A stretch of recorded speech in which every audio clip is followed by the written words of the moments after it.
Okay, we're going to dive into the electrical part of it, and more so showing you why on the actual wiring diagram here. Some will show you what to do, but they don't really explain why, and in this case there is one thing that's a bit different where it would mess you up. So first off, this is a 2012 Club Car Precedent. In 2012 they used two different controllers. They used an IQ and an Excel. Halfway through the year they switched. So you need to know which one yours is so you can make sure you're looking at the proper wiring diagram. This one is an Excel. One of the quick ways is if your controller, your motor controller is gray, it's Excel, and if it's black, it's IQ. So mine was gray, the one I'm working on, but I wanted to go one step further and take the model number of the controller and just confirm it. Look online, and that confirmed that it was Excel. So the color gray, the style, did hold true. So we have the right wiring diagram. Well, first thing we're going to do is I'll show you on here what we're going to do, and then I'll show you in real life on the cart what we're doing based on this. So if you look over here, here's our main negative coming off. Comes up, it goes through, it's the CT, this is the one that goes through the onboard computer, comes along, and it goes into negative on the controller right here. So that's the one that needs to be in place. So if this wire is too short, we're going to cut it and replace it with something else. If it's long enough, we can keep using it. But we're killing this onboard computer. So now, the next is, when you look here where this connects, you see another one coming off of it, off the controller. And it heads out this way. So now that one, I've heard people just cut it off. I've heard, oh, that's all you got to do. You don't need it. Cut it. Well, I would disagree. If you look here, on this wiring diagram, it comes out right here. So that's that black that I'll show you later. It comes down. And what it does is it powers up all your 12-volt accessories. Obviously, it goes through a converter, a step down, but it's being used for that. You definitely can't cut that. We need to keep that black in place. So that's the other one coming off here. So we need to keep our main, and we need to keep this accessory one that's being used for accessories coming off of here. Now, so what do we need to kill this onboard computer?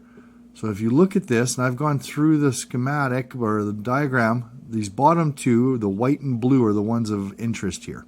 I'm not sure if you can read it, but if you bring it up yourself, you can zoom in a bit more.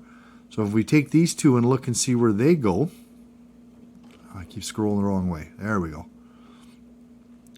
It's these two right here. So this one just comes down, and then goes into, so it goes from the OBC into the controller. The other one comes over here, comes down, and it bites into a tap here. Move it up so you can see a little better maybe. So that's coming off your F&R switch. That's coming off the middle. So that's your power. These are your, did I select forward or reverse? This is your common, is in your power coming in. So it's getting power from here, goes across, and goes into your onboard. Your white brings power into your OBC. It signals that it has power through the blue, which we saw went out, came down, and comes back in over here into your controller. So that's why these are the two you have to jump. We're killing power to this. So, excuse me, when it comes in on white, if we just kill this, it would end there. So we have to jumper this to make it think that, no, the onboard computer is still working. So we're going to jumper that right there. So that's what we're doing. That's what it looks like on here. This is your charge port. So all the wires that we're removing completely. So all the wires from that head back to the OBC.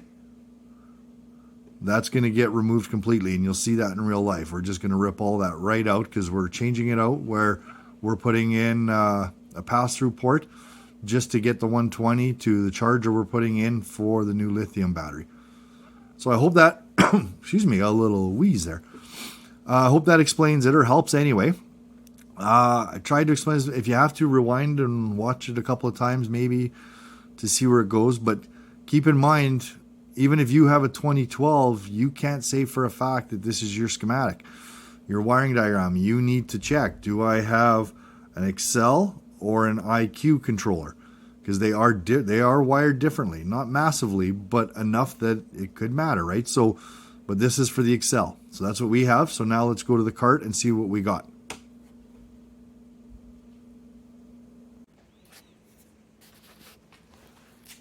So here in the cart, let's go through what we did in the wiring diagram. So first off, the charge port, that's coming out. So everything attached to it is coming out. We got one red wire here that went to positive. If we follow this through, it takes us up to right here. We have two wires. Hope you can see this. There's a bit of a jungle there. This gray wire just clips into the back of the OBC. We can just pull that off. This other black wire right here goes into the OBC,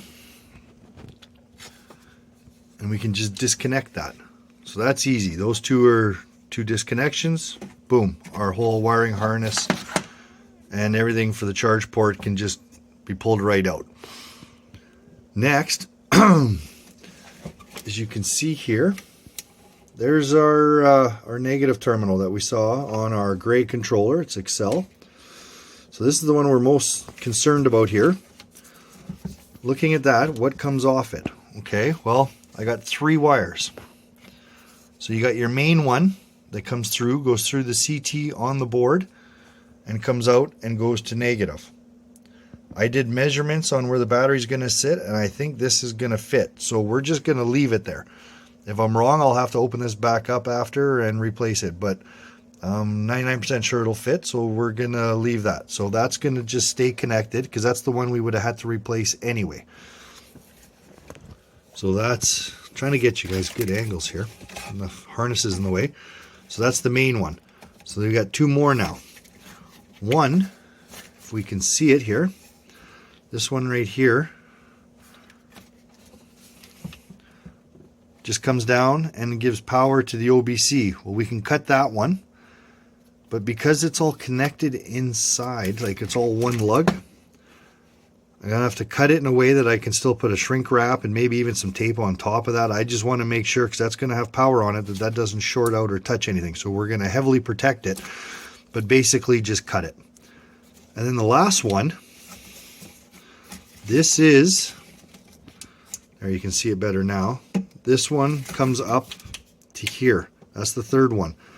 This one goes into a wiring harness, comes out, and actually someone in the past did a connection on it. That's not factory, and taped it up, but everything's working, so I'm not touching that. But this comes up, comes right here and tucks back into a harness that heads up front. So that is what they're using for power for the 12 volt accessories on the cart. So we definitely cannot just undo this, cut it back, and say, Bob's your uncle. I've seen some recommend that. So definitely not. You do that, there'll be no 12 volt on this cart, no accessories. So we have to leave that one intact. So really, of these three, only the one that goes and powers the OBC is the one that we're actually going to be cutting, and then putting some shrink and protecting the end of it. So that's that. Now, if you look, here's the connector coming off your OBC. So this is the one where the white and the blue that we saw in the wiring diagram have to be spliced together. So what we're going to do is we're going to cut this here, take the white and blue, and splice them together. So we'll unplug this, cut it, splice them together, and then plug it back in. So that will give that jumper point to make sure that the controller thinks that the onboard computer is working properly. That's that jumper point. So that should be everything that needs to be done back here. So now what I'll do is I'll do this work and I'll show you what I ended up with, and if there's any issues or hassles or thoughts along the way, I will explain it when I come back. But yeah, so that's the work that was mentioned while looking at the wiring diagram.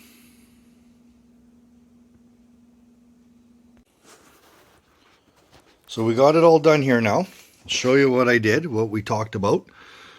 We'll start with this since it's kind of poking out. So there's our jumper. I just took this connector off. I should have just showed you while it was off. So I jumpered the white and blue, put some shrink wrap on it, a little piece of shrink wrap on the other ones. Not really necessary, but better safe than sorry. Why not? So we got that. I'm going to leave, we said I'm going to leave this main one because I think it's going to reach, so I didn't touch that. So the other one we didn't touch because it comes off and goes to the 12 volt accessories, so I'm not touching that one. And then the other one we had to cut, the one that went to the onboard computer right here. That end's dead because that's the feed going in. So I put some electrical tape over it, rated for 5,000 a wrap, and then I also put some shrink on top just to make sure. So that's that. I cut the other, unplugged that, which went to just the charging port, and the other end of the charging port, the gray wire, it's just a quick little connector. That was, try to get in there, right there. So I just pulled that off, undid this. You can cut this if you want. It's dead. There's nothing there. No worry about anything. So I'm just leaving it like that. Let it just hang there. So that should be good now. We should be able to button this up. Oh, one thing I need to mention. I forgot to. When I'm taking this off, everything's standard screws and all, but this one was different. So the one screw that was here is actually a Torx security screw, the kind that has the, you get the focus, the little nubbin in the middle. So you needed, or it looks like it anyway, so I had to use a security screw for that one. Looks like there's, well, maybe not, maybe I overkilled it. No, it isn't. There was just dirt buildup in there where it looked like there was a center post in the middle. No, never mind, it's just a standard Torx. No, you're good. So never mind about that warning. So that's good there. I'm going to button this up and then we can work on the rest of it. Before I put the battery in, I'm going to work on that. Take that out and put in the new one because I'm probably going to need space to work. Take measurements and work on cutting and then dry fitting the battery. And then we have to get the front screen for the battery, it has to go underneath. So we got to take all this apart to get access. So let me get this buttoned up, and then once I start, and I'll remove that and start working on putting in the new port. We'll do that one next.